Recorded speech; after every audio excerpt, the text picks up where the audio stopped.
A political analyst is warning about the consequences of the ongoing battle between the public protector and the public enterprises minister.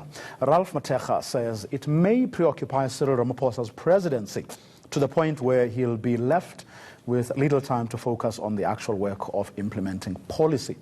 Mateja believes it's a lose-lose situation. He joins us now to discuss his views. Good evening, sir. Thanks very much for your time. Now, from where the public protector sits, it would seem she's saying that while political fundis like yourselves analyze, talk about the implications, of her work on the body politic and so on, that's not her preoccupation. She says she's doing her job without fear or favor. What happens thereafter is none of her business.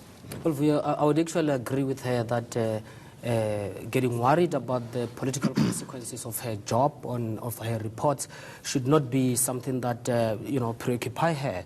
But we have a very strange situation here, where I'm actually saying that if you look at these reports, if you look at the tone of these reports, you look at the framing of these reports, you look at the particular manner in which the recommendations are being framed and being insisted upon.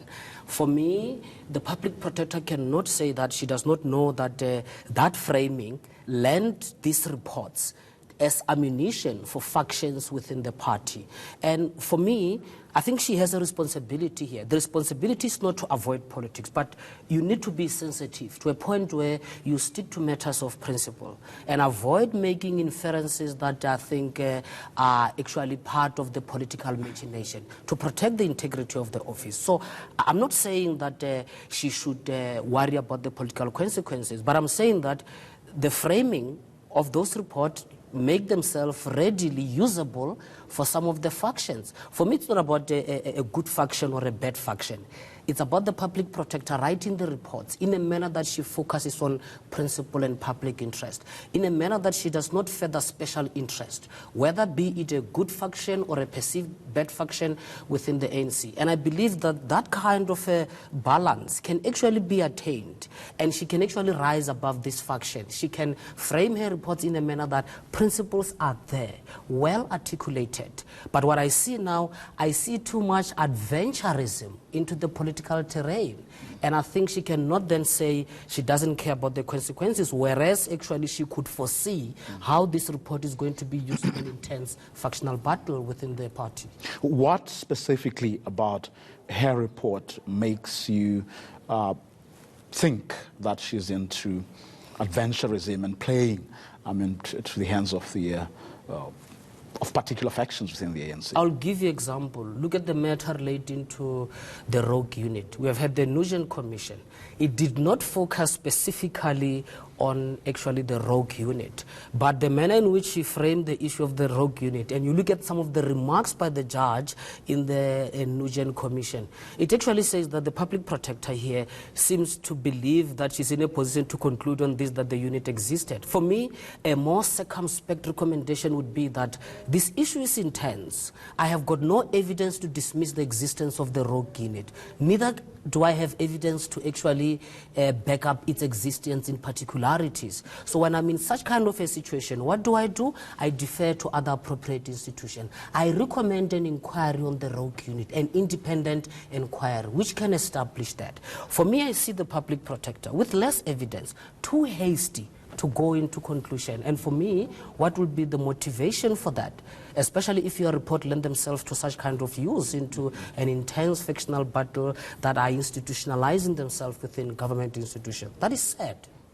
Do you think it would incentivize those perhaps within the ANC that actually concur with the DA that maybe we should have fitness to hold that office is something that needs to be looked into? I mean, I spoke to the DA chief whip last week, who did confirm that there are senior members of the ANC in Parliament who have expressed a desire to actually say they might just support the DA's view? You see, the majority of members of parliament, numerically, who actually are there now in parliament, they've been there, most of them, or maybe even if I may be conservative, more than half of them during the appointment of the public protector. Do they want to renege on that decision?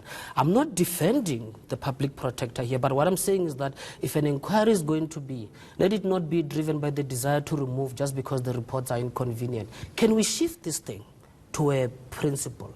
Can we recover this debate on the public protector to a more dignified, I would say, platform, or in a manner that we are dealing with questions of principle? Can we look into the genuine competence of the public protector? Which yes, the DA argues is exactly what it wants Parliament to look into. I think that inquiry, will be most welcome, but it should not be a preemptive inquiry which is just meant to obstruct the public protector whose report have become inconvenient. The reality here, Vuyo, is that irrespective of what we think as South Africans, we're dealing with politicians, the good ones and the bad ones. And there is a serious battle among the politicians here. Sometimes when I look at this issue, I ask myself, what does an average person in Eastern Cape, in Limpopo, in Mpumalanga gain out of this, other than the egos of our super politicians? For me, we need to recover this debate for me and put it where it can be dignified, it can be expedited in a manner that the principles of the integrity of the Office of the Public Protector is maintained. You don't think an inquiry would do exactly that? It needs to be framed. At least presents everyone with an opportunity to... Yeah, you see the mood of the people who want an inquiry. There are certain questions that need to be asked before that inquiry is even held. Does the fact that we have had 3 reports being successfully reviewed in court, does it amount to incompetence? We need to be looking. For me, the parliamentary committee cannot just start by looking into that. There need to be a preliminary set of questions that are entertained here so that we deal with the questions of principle. That is the best way we can be fair, I think, around this as a nation. Let's leave it there for now. Ralph Matekha, thanks very much for coming through. He is, of course, a political analyst.